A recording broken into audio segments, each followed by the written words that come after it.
Shalom saudara yang dikasihi oleh Tuhan, kita bersyukur kembali kita bertemu di dalam ibadah ini untuk mempersiapkan hati mendengar firman Tuhan. Namun sebelumnya kita akan mau berdoa kepada Tuhan. Bapa di dalam kerajaan surga, kami mau serahkan seluruh kehidupan kami. Sebelum kami menerima makanan rohani jasmani, biarlah Tuhan mau memberkati kami. Kami bawa hidup dan hati kami, biarlah Engkau urapi kami, jemaat-Mu yang ada di GSY Christ Center Tuhan.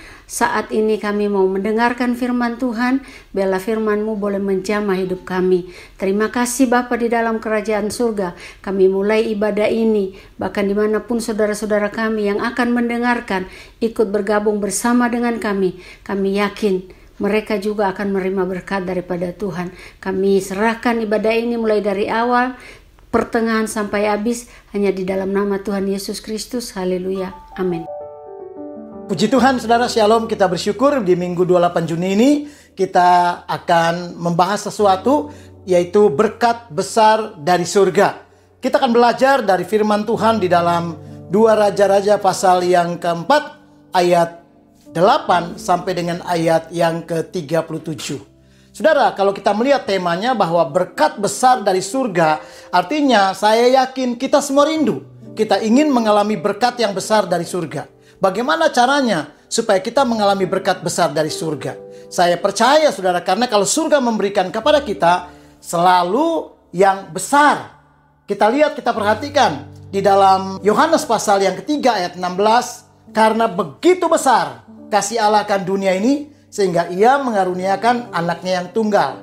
Saudara, kalau Tuhan memberikan, itu perkara yang besar. Jadi surga memberikan berkat yang besar. Di dalam Mazmur pasal yang ke-66 ayat yang ketiga, saudara, Tuhan itu dahsyat dan kekuatannya itu besar. Bapak Ibu, kalau kita mau melihat mengalami berkat yang besar dari surga, apa yang harus kita perbuat? Nah, wanita Sunem ini mengalami berkat itu. Saya mau katakan dia orang kaya tapi dia tidak punya anak, tidak punya keturunan. Itulah problemnya saudara. Tapi apa yang membuat akhirnya kalau kita baca di dalam 2 Raja-Raja pasal yang keempat ayat 17, saya akan bacakan. Demikian firman Tuhan.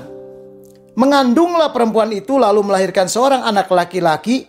Pada waktu seperti itu juga pada tahun berikutnya, seperti yang dikatakan Elisa kepadanya. Saudara, dia mendapatkan anak itu. Itu berkat besar yang pertama, saudara, itu dahsyat. Berkat yang besar yang kedua, seperti apa? Anak ini begitu sudah lahir besar, saudara, anak laki-laki yang dia dapatkan, seperti yang dijanjikan Tuhan lewat hambanya, nabinya Elisa. Maka setelah anak ini besar, satu kali peristiwa, kalau kita baca sampai ayat 38, anak ini sakit kepalanya. Singkat cerita saudara, anaknya mati, lalu saudara dia datang kepada Elisa. Dan ibunya minta Elisa mendoakan anak ini. Perhatikan ayat 36, 2 Raja-Raja pasal 4. Lalu singkatnya Elisa mendoakan dan anak ini bangkit lagi. Ibaratnya anak ini sudah mati dan mengalami kebangkitan. Anak ini hidup kembali.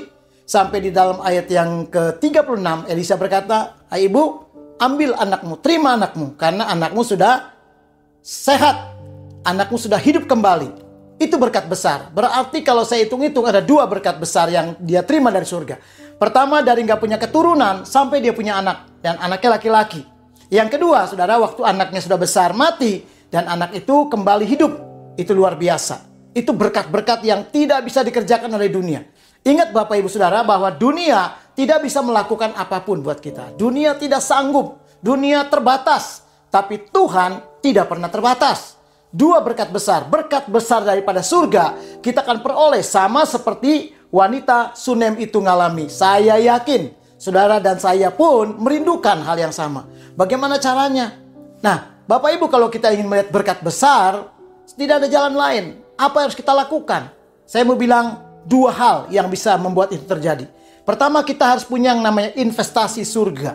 Yang kedua adalah kita harus punya terhubung dengan surga. Nah, saya akan jelaskan saudara, apa sih yang dimaksudkan dengan investasi surga. Sama seperti di dunia di mana kita hidup, orang-orang tidak akan pernah susah di hari tuanya ketika dia punya investasi banyak. Dia punya banyak simpanan, dia invest waktu masih muda di properti, di perusahaan, di saham, ya, di perhiasan, di tanah dan lain sebagainya. Masa tuanya dia bisa menikmati karena hasil daripada investasi itu. Sama di mata Tuhan juga, kalau kita punya investasi di surga, saya yakin saudara, maka berkat besar surga kita akan alami, kita akan dapatkan. Bagaimana caranya? Mari saudara, kita akan bahas investasi surga apa yang dilakukan oleh wanita Sunem ini. Perhatikan di dalam ayat yang ke-8. Saudara, di dalam ayat yang ke-8 firman Tuhan berkata demikian. 2 Raja-Raja pasal yang ke-4. Pada suatu kali Elisa pergi ke Sunem. Di sana tinggal seorang perempuan kaya yang mengundang dia makan. Dan seberapa kali ia dalam perjalanan, singgahlah ia ke sana untuk makan. Yang pertama saudara lihat, Alkitab bilang setiap Elisa pergi ke Sunem, pada suatu kali orang kaya ini, wanita Sunem ini mengundang Elisa, mengundang Nabi Tuhan. Saudara, Elisa itu berjalan, saya bilang dia mewakili surga. Dia jalan, surga bergerak. Dia melakukan apapun, surga membackup dia. Kuasa surga, kuasa yang dahsyat, kuasa Tuhan ada dalam hidupnya. Dan Elisa ini dahsyat saudara. Urapannya luar biasa, melebihi daripada Elia. Bahkan kalau kita baca di dalam satu Alkitab, tulang-tulangnya Elisa begitu dia sudah mati sekalipun menyentuh orang, menyentuh mayat, mayat itu hidup. Itu dahsyat sekali. Saudara, orangnya udah mati tapi urapannya luar biasa. Itulah kuasa yang ada pada Elisa. Dan pada waktu itu Elisa ada di Sunem, maka wanita Sunem ini mengundang dia. Saudara, karena Elisa, dia tahu Elisa bergerak dengan kuasa Roh Kudus, Elisa berjalan di dalam kekuatan Roh Kudus, Elisa hidup dengan kekuatan Roh Kudus, maka wanita ini sadar, ini nabi Tuhan yang hebat. Elisa ini orang bukan sembarangan. Dia undang karena seorang hamba Tuhan yang kudus, dia mau datang kepadanya. Inilah yang namanya investasi surga. Investasi surga adalah kita belajar, kita harus biarkan ada Tuhan, ada hal-hal surgawi, saudara, ke dalam hidup kita. Ada kuasa Tuhan yang hebat yang harus terjadi dalam hidup kita. Saudara, maka itu yang dirindukan oleh wanita ini. Dia undang, dia mau kuasa yang bergerak pada Elisa, kuasa yang ada pada Elisa, itu juga ada dalam hidupnya. Itu juga ada dalam keluarganya. Itu juga ada dalam rumah tangganya, dalam setiap persoalannya. Maka dia mengundang. Dan setiap kali dia undang artinya dia terbuka. Dia ingin ada lawatan Tuhan. Saudara, inilah yang namanya investasi surga. Saudara, biarkan engkau juga mengundang kedahsyatan Tuhan. Bagaimana caranya? Mudah. Kita terbuka hati kita. Kita biarkan, kita punya satu kerinduan. Ya saudara, ingin kita ngalami saudara kegerakan Tuhan, kedahsyatan Tuhan. Saudara, tidak hanya dialami oleh orang-orang tertentu, saudara akan alami juga. Itu sebabnya caranya gampang. Kalau wanita Sunem ini mengundang Elisa, maka saudara, kita pun akan melakukan yang sama. Itu yang dilakukan wanita ini. Dia undang Elisa untuk masuk di rumahnya. Saudara, yang pertama dia terbuka rumahnya. Dia mau di rumahnya Tuhan bergerak. Dia mau di dalam keluarganya kuasa Tuhan dinyatakan. Dia mau di dalam setiap persoalannya Tuhan bertindak dengan kekuatan dan kemuliaannya. Maka itu yang namanya investasi surga. Kenapa saya sampaikan ini? Karena banyak orang seringkali tidak terlalu rindu, tidak terlalu suka akan perkara-perkara surga. Orang menganggap surga itu bukan sesuatu yang penting. Hal-hal yang rohani, hal-hal yang dari Tuhan itu bukan sesuatu yang nilainya tinggi bagi mereka. Tapi bagi wanita Sunem ini, dia sungguh sangat rindu. Maka dia undang hamba Tuhan Elisa itu, nabi Tuhan, untuk singgah di rumahnya. Dia mau Tuhan sendiri, surga sendiri ada bagi dia. Dia mau lawatan-lawatan Tuhan tidak hanya di luar rumahnya, tetapi ada dalam keluarganya, ada dalam hidupnya. Saudaraku yang kekasih, kalau kita juga mau merindukan berkat yang besar dari surga, Bapak, Ibu, Saudara, dan saya, biarlah kita melakukan juga yang sama. Biarkan kita mengundang hadiratnya, kita mengundang kuasanya, kita mengundang Tuhan, kebesaran Tuhan. Harus ada, tinggal, diam dalam keluarga kita. Ada dalam tengah-tengah rumah tangga kita. Ada di dalam kehidupan saudara dan saya. Pada waktu kita mengalami ini, saya percaya itu namanya investasi surga. Dan kalau itu terjadi, kita akan alami apa yang wanita ini alami. Saudara, pasti kekuatan surga saudara akan rasakan di tengah-tengah pergumulan, di tengah-tengah kehidupanmu. Itu yang pertama, saudara. Dia rindukan karena dia tahu kekuatan Tuhan hebat di tengah-tengah nabi Tuhan Elisa ini. Nabi ini bergerak dalam kenabian yang luar biasa. Nabi ini gak sembarangan, saudara. Apa yang diucapkan, dia perkatakan itu jadi. Karena apa? urapan kuasa Tuhan ada pada Elisa. Mari kita belajar terbuka, saudara. Mari saudara undang, saudara. Jangan cuek, jangan masa bodoh, jangan bosan. Saudara, mulai haus rindukan. Alkitab bilang di dalam Amos pasal 8 ayat 11-12 bahwa sekali kelak akan terjadi kelaparan, kehausan, tapi bukan lapar akan jasmani, bukan haus akan hal-hal yang jasmani, tetapi lapar akan firman Tuhan. Akan ada waktunya, artinya di mana kita nggak bisa lagi mendengar firman Tuhan, nggak bisa mendapatkan hal-hal yang dahsyat dari surga. Sekarang masih ada kesempatan. Sekarang Tuhan masih ada di tengah-tengah kita. Sekarang Tuhan masih nyatakan kemurahannya. Saudara, undang, buka hatimu, rindukan Tuhan. Itu namanya kita sedang berinvestasi dengan surga. Itu yang pertama. Yang kedua, saudara perhatikan di dalam ayat yang ke-8 lagi. Yang kedua, yang dia lakukan tidak hanya mengundang. Undangannya tidak cuma sekali. Saudara, rupanya Elisa datang ke Sunem berkali-kali. Saya percaya Alkitab bilang di dalam ayat 8. Perhatikan saudara. Setiap kali Elisa datang mampir di rumah perempuan ini. Makan bersama-sama, dijamu. Saudaraku, dilayani. Suami istri mereka melayani Nabi Tuhan ini. Saudara, artinya apa? Bukan 1-2 kali. Ada pertemuan yang sering. Ada intens. Ada sesuatu yang terus-menerus terjadi.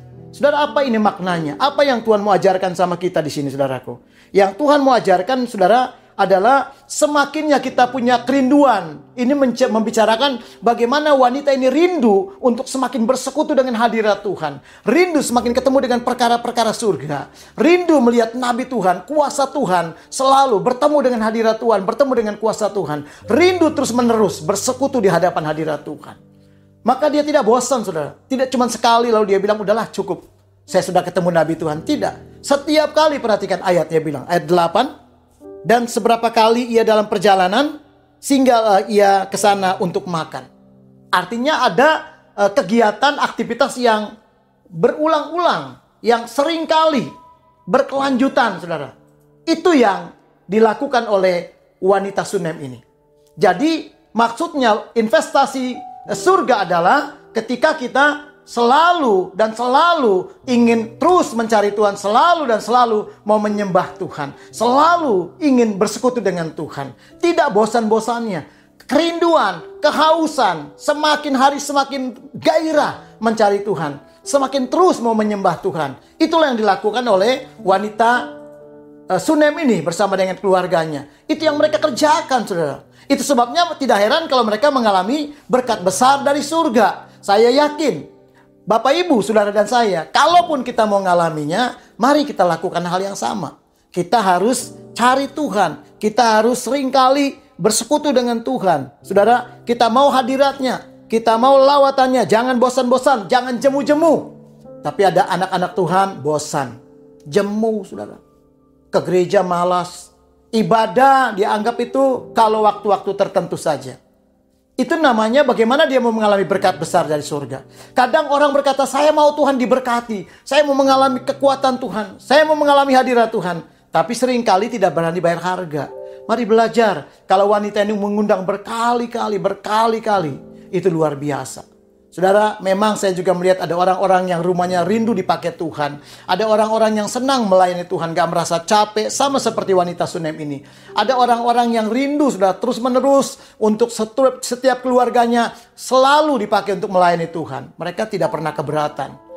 Mereka tidak pernah, saudara, walaupun nanti rumahnya orang-orang pulang, harus membenahi, harus membereskan, harus bekerja lagi, menata kembali tempat-tempat yang ada, tapi mereka senang melakukan buat Tuhan. Tapi ada orang yang berkata, aduh janganlah nanti rumah kita kotor, rumah kita berantakan, cukup sekali saja.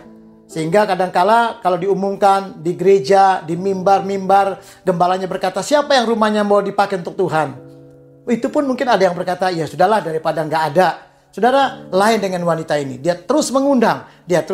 Artinya, kita juga harus mengundang Tuhan. Seterusnya, dan seterusnya, dan seterusnya. Waktu kita mengundang Tuhan, ada hubungan yang intens. Ada persekutuan yang manis dengan Tuhan. Ada kerinduan, ada kehausan. Engkau tidak pernah jemu, tidak pernah bosan. Alkitab berkata di dalam Matius, pasal yang ke-5, ayat yang ke-6, dikatakan demikian. Bahwa berbahagialah orang yang haus dan lapar akan firman Tuhan, karena mereka akan dipuaskan, akan dikenyangkan.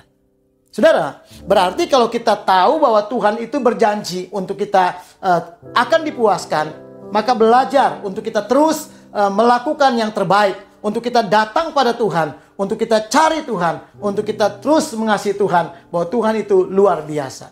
Saudara, kalau kita tahu Tuhan itu dahsyat, maka saudara, kita belajar cari Tuhan. Sebab kalau kita mencari Tuhan, menanyakan Tuhan, Mazmur pasal 24 ayat yang kelima dan ayat yang keenam berkata bahwa orang-orang yang mencari Tuhan, yang menanyakan Tuhan, yang mencari wajahnya akan menerima berkat daripada Tuhan. Tuhan sendiri akan memberkati. Baca ayat itu, perhatikan saudara, janji Tuhan dahsyat. Ada berkat yang besar yang dari surga yang kita akan terima ketika kita cari Tuhan dan menanyakan Tuhan. Sama seperti wanita Sunem ini, maka dia terus menerus, dia rindu, dia tidak mau sekali dua kali ketemu dengan Elisa. Dia undang terus, seterusnya dan seterusnya dan seterusnya. Mari lakukan hal yang sama. Saya percaya Anda akan mengalami kedahsyatan, perkara-perkara besar, berkat-berkat yang besar, bahkan perkara-perkara surga akan turun di tengah-tengah kehidupan kita. Maka apapun yang kita alami tidak akan pernah kita gentar, karena kita tahu surga pasti memberkati dengan berkat-berkat yang besar. Saudara, mari kita melihat yang ketiga, apa artinya kalau kita investasi surga ke surga. Mari kita melihat saudara di dalam ayat yang ke-9. Ayat 9 saya akan bacakan buat kita semua di dalam 2 Raja-Raja pasal yang keempat ayat 9. Berkatalah perempuan itu kepada suaminya, sesungguhnya aku sudah tahu bahwa orang yang selalu datang kepada kita itu adalah abdi Allah yang kudus. Saudara, apa artinya ini? Wanita ini punya spirit yang sama dengan Nabi Tuhan Elisa. Dia tahu ini orang kudus, makanya rumahnya terbuka untuk hal yang kudus. Dia tidak menerima tamu yang sembarangan. Dia tahu ini orang berdampak. Dia tahu orang ini punya spirit yang dahsyat. Maka saudara, karena spiritnya sama, maka dia rindukan orang itu datang. Dia punya spirit yang sama. Saudara, dia punya gaya hidup yang sama. Elisa berjalan dengan urapan kuasa yang kudus, dengan roh kudus, dengan kedahsyatan daripada surga yang kudus. Maka wanita Sunem ini bersama dengan suaminya punya gaya hidup yang sama. Suka akan Tuhan, suka akan hadiratnya, suka akan kekudusan. Itu gaya hidup yang kudus, saudara. Dan kata firman Tuhan di dalam 2 Timotius 2 ayat yang ke-22. Katanya, jauhilah nafsu orang-orang muda. Kejarlah kekudusan itu, keadilan, kebenaran. Kejar. Saudaraku, wanita ini sama, dia punya gaya hidup kudus. Dia rindu, maka dia mencari Nabi Tuhan ini. Dia berkata dia nggak bosan-bosan. Dia bilang, terus datangi kami, rindu kami. Kami tidak pernah bosan. Kami akan terus melayani. Kami akan terus memberikan yang terbaik. Saudara, karena dia tahu, dia punya spirit yang sama. Sama dengan kita anak-anak Tuhan. Kalau kita punya spirit yang sama dengan Tuhan, artinya kita suka sama Tuhan. Artinya kita suka ke gereja. Kita suka cari Tuhan. Kita suka kebaktian. Tapi kalau orang spiritnya nggak sama, maka dia akan bosan mencari Tuhan. Baru 15 menit di ibadah dia udah gelisah. Kenapa saudara? Ada yang salah dengan spiritnya. Berarti dia belum punya gaya hidup yang sama. Wanita ini senang. Setiap kali Elisa datang ke rumahnya, dia rindu mendengarkan khotbahnya, pengajarannya, firman Tuhannya, pesan-pesan Tuhannya. Dia rindu, saudara. Suaminya juga rindu karena mereka punya gaya hidup yang sama. Dia rindu selalu, dia haus selalu. Mari kita belajar. Investasi yang ketiga adalah kalau kita mau lakukan seperti ini, punya gaya hidup yang sama, saudara. Waktu engkau punya gaya hidup sama, maka Timotius tadi berkata dalam 2 Timotius 2 ayat yang ke-22, jauhi nafsu orang-orang muda, kefasikan dan semuanya. Kejar kekudusan, biarlah engkau punya gaya hidup yang kudus. Bahkan di dalam 1 Petrus 3 ayat yang ke-15, firman Tuhan berkata demikian, kuduskanlah Kristus dalam hatimu. Artinya di dalam hati kita mesti ada perkara-perkara yang kudus. Tuhan yang kudus berdiam dalam diri kita. Maka tidak hanya Tuhan yang kudus, kita pun harus punya gaya hidup yang kudus. Punya spirit yang sama dengan Tuhan. Suka akan hal-hal yang kudus, yang suci. Jangan suka yang najis. Jangan suka yang berdosa. Jangan suka yang gelap. Jangan suka yang cemar. Jangan suka hal-hal yang sifatnya dursila yang memalukan Tuhan. Tapi suka akan yang kudus. Waktu hati kita sama dengan hati Tuhan, gaya hidup kita sama dengan surga, saya percaya berkat besar surga tercurah di tengah-tengah kita. Bukan hanya wanita Sunem ini, tapi Bapak, Ibu, Saudara, dan saya, kita alami berkat yang dahsyat. Kita alami perkara yang heran. Kita alami perbuatan Tuhan yang ajaib. Kenapa? Karena kita punya gaya hidup yang sama, spirit yang sama, roh yang sama. Sebab itu belajar, saudara. Itulah investasinya kita mau lakukan kepada Tuhan. Yang keempat yang saya mau sampaikan, apa yang harus ada, yang harus kita kerjakan. Saudara, investasi kita sebagai orang-orang yang mencari Tuhan, kita harus melakukan apa, saudara? Kita lihat, saudara, di dalam ayatnya yang ke-10. Ayat 10. Mari perhatikan 2 Raja-Raja pasal 4 ayat yang ke-10. Mari kita lihat. Saya ajak kita melihat sama-sama Alkitab kita. Saya akan bacakan, Bapak Ibu ikan ikuti di mana saja engkau berada.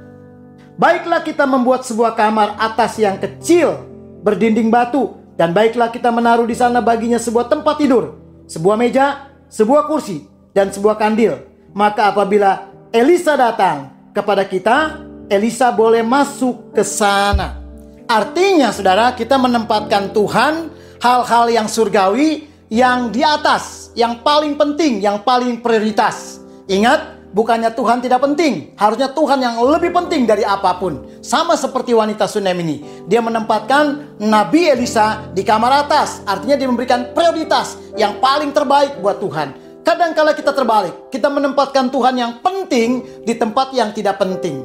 Kita menaruh Tuhan di tempat yang hal-hal yang kita anggap nggak ada artinya, nggak ada banyak manfaatnya.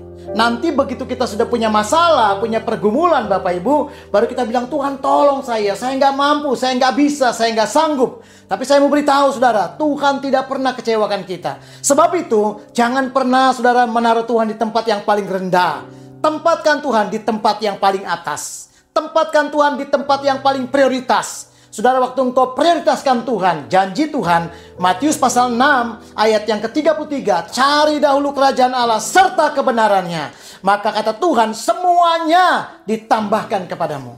Tapi kalau kita terbalik selama ini, ada banyak orang berkata, Tuhan gak penting. Saudara, mereka mencari apa? Tambahan-tambahannya. Akibatnya mereka sia-sia. Akibatnya mereka dapat capek, letih, lelah, gagal, kecewa, saudara. Dan mereka seringkali banyak dibohongi oleh dunia ini. Kenapa? Karena tidak dapat banyak hal. Tetapi kalau engkau sekarang sadar, bertobat, dan mulai seperti wanita Sunem ini, investasi surga, yang terbaik adalah mengutamakan Tuhan, menomorsatukan Tuhan, memprioritaskan Tuhan. Dampaknya dahsyat. Saudara lihat di dalam 2 Samuel pasal yang ke-6 ayat 11 dan ayat 12 tentang Obed Edom. Waktu rumahnya ditinggalin bait Tuhan, tabut Tuhan, dahsyat saudara. Obed Edom itu mementingkan tabut Tuhan. Dia jaga, dia rawat baik-baik keluarga ini. Saudara, selama 3 bulan orang-orang bisa menyaksikan berkat Tuhan melimpah. Berkat-berkat surga dahsyat. Surga memberkati dengan berkat-berkat yang besar dengan keluarga ini. 3 bulan menjadi hal yang gempar di mana-mana. Keluarga mereka menjadi terkenal, viral kalau zaman sekarang, saudara. Kenapa? Karena mereka membuka hatinya, memprioritaskan Tuhan lebih paling utama. Saudara, mari belajar untuk kita menempatkan Tuhan di atas. Di nomor 1 yang paling penting. Jangan di tempat yang tidak berarti. Mari kita melihat saudara di dalam Mazmur pasal 89 ayat yang ke-34 sampai 36. Firman Tuhan berkata demikian. Tetapi kasih setiaku tidak akan kujauhkan daripadanya, dan aku tidak akan berlaku curang dalam hal kesetiaan. Saudara, Tuhan bilang kasih setia Tuhan bukannya dijauhkan dari kita, artinya didekatkan, semakin dekat. Dan Tuhan tidak pernah berlaku curang, artinya Tuhan fair, Tuhan adil, Tuhan sangat adil. Dan keadilannya itu nyata buat setiap orang yang selalu mau memprioritaskan Tuhan. Ini Tuhan lagi ngomong sama Daud. Ayat 35. Aku tidak akan melanggar perjanjianku, dan apa yang keluar dari bibirku tidak akan kuubah.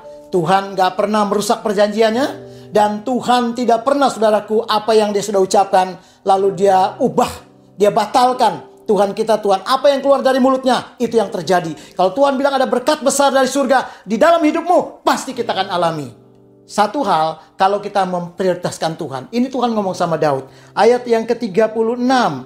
Firman Tuhan berkata begini, Mazmur 89. Sekali aku bersumpah demi kekudusanku, tentulah aku tidak akan berbohong kepada Daud. Wow. Perjanjiannya bukannya, saudaraku, dibatalkan. Kasih setianya bukan makin dijauhkan, makin didekatkan kepada saudara. makin didekatkan kalau engkau terus memprioritaskan Tuhan, mengutamakan Tuhan, meninggikan Tuhan. Ketika engkau tinggikan Tuhan, engkau akan alami dahsyatnya Tuhan berkarya di tengah-tengah kita. Itu sebabnya mari kita mau belajar Bapak Ibu, lakukan yang terbaik, yaitu bagaimana kita berinvestasi dengan surga. Ada 4 hal yang sudah saya bahas. Mari kita melihat sekarang bagian berikutnya. Saudara, apa yang dilakukan wanita Sunem ini? Selain dia berinvestasi dengan surga, lalu dia juga terhubung dengan surga. Ini bagian yang kedua. Ini yang membuat dia mengalami 2 berkat besar tadi. Dia tidak punya anak dan akhirnya dapat anak laki-laki. Dan yang berikutnya, begitu anaknya mati, dia melihat anaknya hidup. Dia mengalami anaknya dibangkitkan. Dia mengalami pelawatan Tuhan yang hebat di tengah-tengah hidupnya. Surga bekerja dengan pekerjaan yang sangat besar memberkati keluarga wanita Sunem ini. Mari kita melihat saudaraku, dia terhubung dengan Tuhan, dia terhubung dengan surga. Saya mengajak kita melihat di dalam 2 Raja-Raja pasal 4 ayatnya yang ke-15. Firman Tuhan berkata demikian. Lalu berkatalah Elisa, panggillah dia. Dan sesudah dipanggil, berdirilah perempuan itu di pintu. Jadi sebelumnya saudara, rupanya Elisa sudah menyuruh asistennya, bujangnya bernama saudara Gehazi. Gehazi bilang, apa yang kau kira-kira perlukan dari kami? Apa yang harus kami lakukan? Kata Tuhan kami, maksudnya kata Nabi Elisa, apa yang kau perlukan? Apakah engkau perlu dihubungkan dengan raja? Apakah engkau ada keperluan dengan kepala tentara? Saudara perhatikan, ada tawaran-tawaran yang dibuat supaya perempuan ini punya hubungan, relasi yang baik. Bisa ngeling dengan pejabat tinggi, dengan kerajaan. Tetapi dia tidak mau terhubung dengan hal itu. Bukan bagi dia nggak penting, saudara. Dia ada di dalam kerajaan itu. Tetapi dia butuh sesuatu yang lebih lagi. Dia perlu terhubung dengan raja segala raja. Dia perlu terhubung dengan surga yang punya kuasa yang dahsyat, punya berkat yang besar, punya kuasa yang heran, yang bekerja dalam keadaan apapun. Dia butuh hubungan itu. Dia perlu terhubung, saudara. Tidak boleh ada yang memisahkan dia. Maka perhatikan, saudara, waktu itu, saudara, akhirnya dia nggak mau dihubungkan dengan siapapun. Akhirnya Elisa yang datang. Elisa bilang, dipanggil wanita itu. Lalu ayat 15, dia berdiri di hadapan Elisa. Artinya apa? Terhubung antara Nabi Tuhan yang punya kuasa urapan dan wanita Sunem ini, mereka ada terhubung. Artinya terhubung dalam spirit, dalam roh, di dalam kuasa Tuhan. Ini namanya mereka terhubung dengan surga. Begitu terhubung dengan surga, saudara lihat apa yang terjadi. Hidupnya nggak pernah susah, walaupun ada kesusahan. Hidupnya saudara bukan berarti dia kalah walaupun banyak masalah. Dia keluar sebagai pemenang. Hidupnya bukan berarti enak. Saudara, anak yang sudah dikasihi sama dia diberikan, dijanjikan menjadi dari kecil sampai besar. Sampai anak ini mungkin besar sekali, saudara. Dan tiba-tiba satu hari anak ini harus mati. Saudara, tidak bernapas, sakit kepala, meninggal, saudara. Lalu wanita Sunem ini kembali kepada Elisa, datangi dia di Bukit Karmel. Saudara, walaupun anaknya sudah mati, dia percaya akan ada kuasa surga. Dia percaya akan ada berkat surga. Maka dia datangi Elisa. Pada waktu dia datangi, Elisa bilang begini sama stafnya, sama Gehazi. Kamu pergi bawa tongkatku. Kalau saudara baca dalam Alkitab, taruh dekat anak ini, taruh ke tubuhnya. Saudara, tapi apa yang wanita ini dengar, apa yang wanita ini katakan? Aku tidak akan mau pergi kalau engkau sendiri yang tidak pergi. Saudara, apa yang terjadi? Kita lihat bahwa dia tidak mau kalau Gehazi, stafnya yang berangkat. Dia mau ketika Elisa berjalan. Artinya dia tetap terhubung dengan surga. Dia tahu Elisa membawa surga. Elisa bergerak bersama surga. Ada kuasa surga dalam diri Elisa. Kalau dia berjalan bersama Elisa, dia mengalami satu hubungan terhubung dengan surga yang dahsyat. Dia ingin seperti itu. Maka dia bilang, kalau engkau tidak pergi, aku tidak pergi. Akhirnya Elisa berangkat, kita lihat. Lalu Elisa pergi dan Elisa melawat anak itu. Dan akibatnya kalau kita baca dalam ayat yang ke-36, 37, anak itu hidup kembali. Saudaraku, anak itu bangkit kembali. Saudara, wanita ini mengalami berkat yang dahsyat. Kenapa? Karena dia terhubung dengan surga. Terhubung dengan surga apa sih artinya? Saya mau jelaskan dengan singkat. Yang pertama artinya roh kita tetap on, tetap menyala sama Tuhan. Jangan pernah saudaraku kita kelap-kelip seperti lampu. Saudara tetap on, tetap menyala. Tetap kita terhubung dengan surga. Sehingga apapun yang surga mau lakukan, kita ngerti. Apapun yang Tuhan mau kita perbuat, kita harus bisa perbuat. Apa yang Tuhan inginkan dari kita kerjakan, saudara. Sehingga apa yang kita lakukan, hidup menurut Roh Kudus. Bukan menurut kedagingan kita, bukan menurut cara kita. Sebab itu, saudaraku, bagaimana caranya untuk kita terhubung dengan surga? Yang pertama adalah, biarkan roh kita tetap menyala-nyala. Roma 12 ayat yang ke-11 berkata, biarlah rohmu menyala-nyala dan layani Tuhan. Ada on fire, ada tetap saudara semangat, roh kita menyala-nyala. Ketika kita terus menggebu-gebu buat Tuhan, berapi-api, menyala-nyala. Ini namanya kita terhubung dengan surga. Karena di surga ada api Tuhan yang menyala-nyala, kuasa Tuhan yang dahsyat, kuasa Tuhan tidak pernah menurun, kuasa Tuhan hebat. Maka kita pun harus seperti itu. Ketika engkau terhubung, maka orang-orang yang terhubung dengan Tuhan, dia selalu semangat melayani Tuhan. Dia selalu semangat dalam menghadapi masalah apapun. Dia semakin sukacita dalam menghadapi beban-beban yang berat sekalipun. Kenapa? Dia tahu ada berkat yang besar dari surga, dia akan terima. Kalau wanita tsunami dia mengalami, maka Anda, Bapak, Ibu, Saudara, dan saya, dimanapun kita berada, Anda juga akan diberkati Tuhan luar biasa. Saudara, yang kedua, terhubung dengan Tuhan artinya, saudaraku, jangan padamkan roh. Tetap on fire. Roh kita nggak boleh, saudaraku, turun, padam. Ada anak-anak Tuhan yang gairahnya sudah nggak ada, rohnya sudah nggak menyala-nyala. Saya melihat di satu tempat, pernah saya ada satu pelayanan, sampai saya bilang, ini apinya di mana? Saya sampai tanyakan sama mereka, di mana api Roh Kudusnya lagi? Mereka udah nggak ada gairah, saudara. Saya olah-olah rasanya berat ibadah itu. Saudara, biarkan rohmu menyala-nyala. Jangan padamkan Roh Kudus, jangan padamkan, saudara. Kalau kita melihat di dalam 1 Tesalonika 5 ayat yang ke-19, Paulus berkata kepada jemaat di Tesalonika, dia berkata bahwa jangan padamkan roh. Saudara, biarlah roh kita menyala-nyala. Waktu roh menyala-nyala, itu namanya kita terhubung dengan surga. Waktu engkau terhubung dengan surga, maka saya percaya berkat besar surga tercurah di tengah-tengah kita. Di dalam kehidupan maka hari ini, apapun pergumulan Bapak Ibu Saudara, apapun masalahmu, di tengah-tengah kita mendengar firman Tuhan, saya percaya surga akan berada di tengah-tengah kita. Surga akan memberkati kita. Terimalah berkat besar daripada surga dengan dua hal. Belajar berinvestasi dengan surga. Dan yang kedua, kita mesti terhubung dengan surga. Saya percaya Bapak Ibu akan selalu diberkati Tuhan. Ketika engkau sudah mendengar firman ini, kerjakan, lakukan. Mari kita tundukkan kepala, kita mau berdoa. Bapak yang baik, terima kasih. Kami mau belajar untuk meresponi firman Tuhan. Kami sudah mengerti apa yang Tuhan ajarkan bagi kami. Biarlah kami mengerjakan semuanya Tuhan. Tuhan disenangkan. Kami akan melihat terobosan dalam hidup kami. Kami akan melihat janji Tuhan. Ada berkat yang besar, surga yang akan dinyatakan di tengah-tengah kami. Maka kami tidak gentar, kami tidak takut. Hidup kami, hari-hari kami penuh dengan kemenangan, penuh dengan segala Tuhan sukacita. Karena Tuhan berkarya sangat luar biasa. Kami bersyukur Bapak buat firman-Mu. Berkati semua kami. Yang sakit Tuhan sembuhkan hari ini. Yang lemah Tuhan kuatkan. Yang punya pergumulan Tuhan tolong. Bahkan kami percaya dimanapun kami berada, surga menjangkau kami. Sehingga kami melihat jawaban dan hadirat Tuhan yang melepaskan, membebaskan kami, membuat kami keluar sebagai pemenang. Kami mengucap syukur Bapa. Di dalam nama Tuhan Yesus kami sudah berdoa. Haleluya. Amin. Bapak Ibu yang kekasih, terimalah berkat Tuhan dengan sukacita. Dan ketika engkau sudah diberkati, share, bagikan kepada orang banyak. Sehingga engkau menjadi berkat yang luar biasa. Nama Tuhan dipermuliakan. Tetaplah selalu terhubung dengan surga. Dan tetaplah berinvestasi dengan surga. Tuhan memberkati kita semua. Amin.